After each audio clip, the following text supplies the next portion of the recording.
Hello sir, बात कर लेते हैं। देखिए आईटीसी शेयर के बारे में। आईटीसी का एक वीडियो वैसे मैंने आपको बना करके दिया हुआ है। मुझे उम्मीद है कि आपने ये वीडियो देखा होगा। क्या डिस्कस किया था इसमें, प्रॉपर देखिएगा, समझिएगा। आइए अब हम बात करते हैं कि आज के ट्रेडिंग सेशन में आईटीसी में हमने जो कंसोलिडेशन का माहौल देखा, इसके पीछे का क्या रीजन है ना। इस चीज को मैं आपको थोड़ा सा समझाने की कोशिश करूंगा। तो चलिए सिंपल आईटीसी की ऑप्शन चेन को ओपन कर लेते हैं और समझने की कोशिश करेंगे। देखिए अब आईटीसी की ऑप्शन चेन में आपको एग्जैक्टली क्या दिखाई दे रहा है समझने की आप यहाँ पर कोशिश कीजिएगा।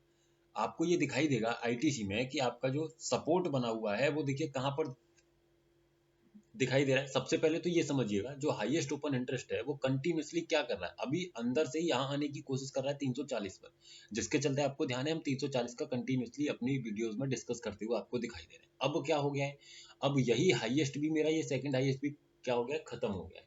अब ऐसे केस में मुझे क्या दिखाई दे रहा है, अपने आप में स्ट्रॉन्ग दिखाई दे रहा है मुझे 340 पर, है ना। 340 पर, यानी कि इसी को मैं क्या मान रहा हूँ अभी के लिए अपना सपोर्ट। अब इसको मैं सपोर्ट कब मानूंगा, समझिए। सबसे पहले स्टॉक का प्राइस का 335 के या 337.5 के ऊपर कभी गया है आज के ट्रेडिंग सेशन में। इसको देखने के लिए मैं चार्ट पर आया तो देखिए कभी नहीं गया। तो ऐसे केस में मैं इसको अपना सपोर्ट नहीं मानूंगा, याद रखिएगा। ऐसे केस में मेरा सपोर्ट क्या रहेगा, मेरा सपोर्ट बनेगा 330 पर, और 330 से मेरा सपोर्ट दिखा रहा है अपने आप में एक बुलिश प्रेशर। यानी कि सपोर्ट का प्रेशर कैसा है, सपोर्ट का प्रेशर अपने आप में इंट्राडे का लगा हुआ है बुलिश। रेजिस्टेंस मेरा बना हुआ है कहाँ पर, 350 पर, वहां से वो भी अपने आप में एक बुलिश प्रेशर लगा रहा है।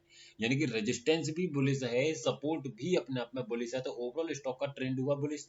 अब इस बुलिश ट्रेंड में अगर मुझे बाइंग करनी है तो रिस्की लेवल मेरा कितना है, 333.5 का। सेफ लेवल है 329.10 का। तो सबसे पहले रिस्की लाइन खींच लेते हैं, 333.5 पर एक लाइन हम खींच लेते हैं। इस लाइन को मैं लेता हूँ 333.5 पर, मैंने खींच दिया। देखिए स्टॉक एग्जैक्टली इसी लेवल को हिट किया और यहाँ से कहां तक जाएगा, अपना एक डाइवर्जन आपका टारगेट रहेगा, यानी कि सामने वाली स्ट्राइक प्राइस का रिवर्सल वैल्यू। अब हमने जब इसको बाय किया तो कौन सी स्ट्राइक प्राइस का रिवर्सल वैल्यू हमने लिया, 335 का। कितना है जो हमारी रिस्की ट्रेड है, 333.5, टारगेट इसका रहेगा 335.9 का। ये वैल्यू मिलेगी आपको, उसी समय एग्जिट कर देना है 336 के आसपास, है ना। तो इस लाइन को हमने लिया, हमने लगा दिया 335.9, ये आपका टारगेट है। ठीक है, 335.9 का आपका क्या है, टारगेट है। ये लगा दिया, ये लाइन हमने यहाँ लगा दी। अब देखिए स्टॉक एग्जैक्टली इसी लेवल को हिट करता है और वहां से सीधा नीचे की तरफ आपको आते हुए दिख जाता है। यानी कि ये इंट्राडे का जो मोमेंटम था ये हमारा पूरी तरीके से बन गया।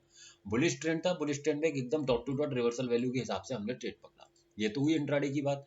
पोजिशनली स्टॉक में फिर से समझ लीजिए, पोजिशनली स्टॉक का जो सपोर्ट है वो 330 पर पूरी तरीके से जा चुका है।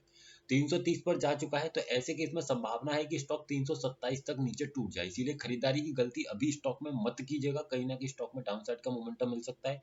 अगर इंट्राडे में ट्रेड बनाना चाहते हैं तो डेफिनेटली आप इंट्राडे में सपोर्ट को देख करके किस तरीके का प्रेशर है बड़ी आसानी से ट्रेड को बना सकते हैं।